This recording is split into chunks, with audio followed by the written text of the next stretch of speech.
Boa noite, meu nome é Vinícius Santos e atualmente eu resido na capital de São Paulo, embora não seja natural dessa cidade.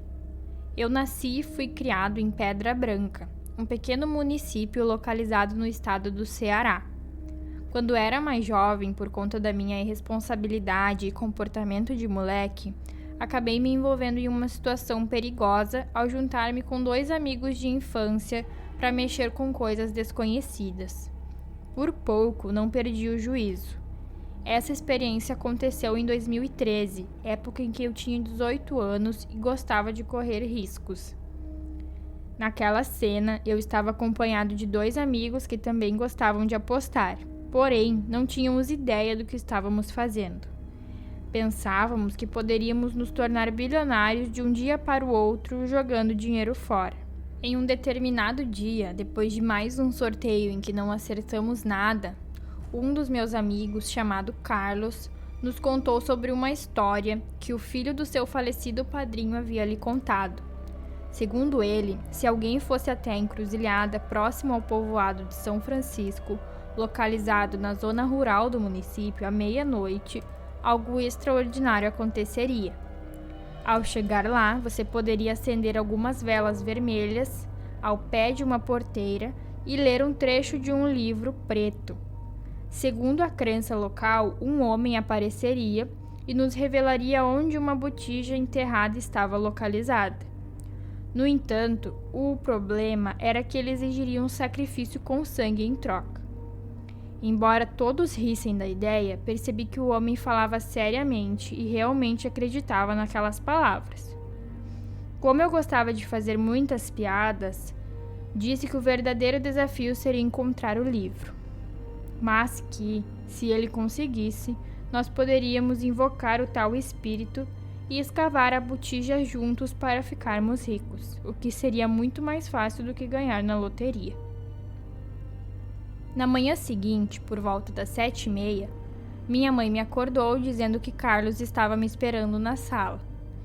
Eu fiquei preocupado, pois não me lembrava mais da história da noite anterior. Então, perguntei à minha mãe se poderia mandá-lo entrar no quarto. Quando ele entrou, estava sorrindo de orelha a orelha e carregava uma pequena mochila nas costas.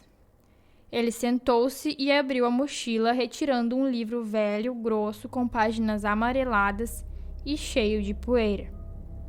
Quando eu vi aquilo, comecei a rir e perguntei: "O que é isso? Você vai ler uma história para mim?"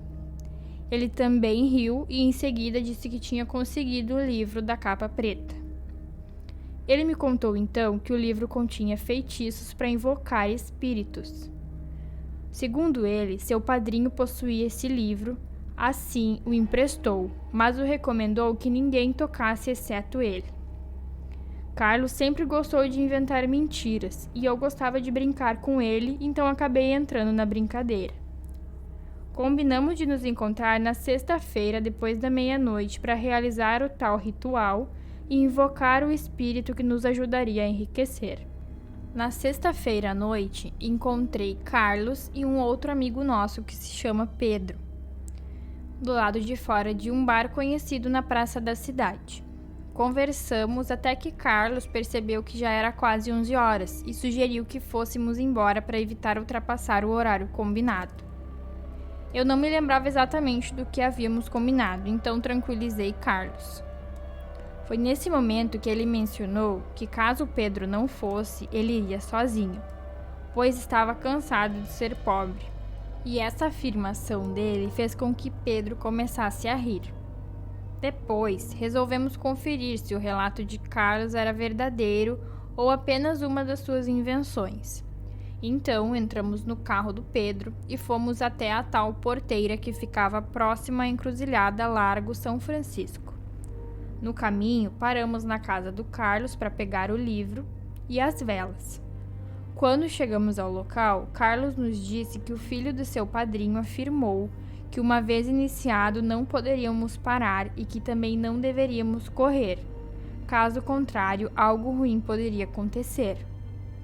Eu e Pedro achamos aquilo tudo muito estranho e começamos a rir. Mas Carlos parecia levar a sério e acreditava que algo sobrenatural poderia ocorrer.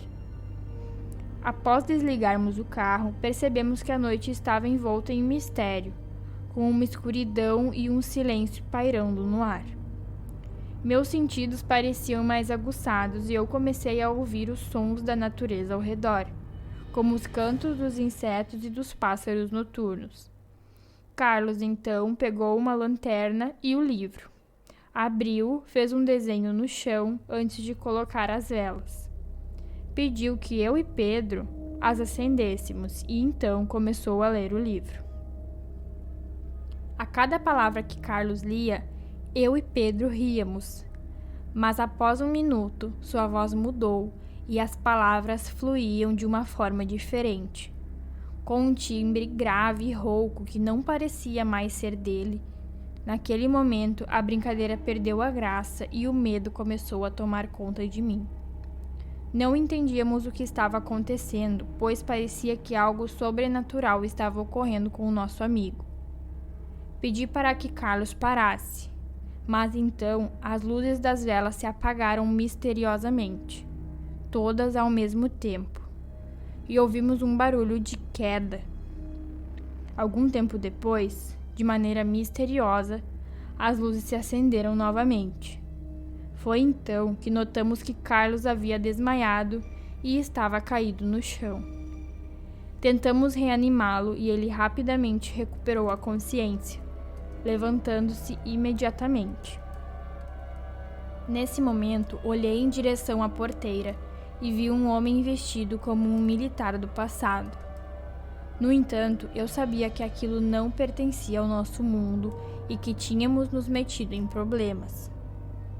O homem nos disse que tinha algo a contar e que o livro que Carlos havia levado poderia nos tornar ricos. Quando ele mencionou isso, quase desmaiei novamente, mas consegui me manter firme. Em seguida, pegamos o tal livro e entramos no carro, saindo apressadamente daquele lugar. Sabíamos que, de alguma forma, tínhamos libertado algo muito perigoso. Enquanto nos afastávamos da porteira, Carlos começou a gritar, insistindo que deveríamos voltar e ouvir o que ele tinha a dizer. Ele jurou que não nos deixaria em paz até que nos revelasse onde a botija estava escondida e exigiu que lhe dessemos sangue. Pedro me deixou em casa, pois eles moravam mais adiante, e seguiu com Carlos no carro.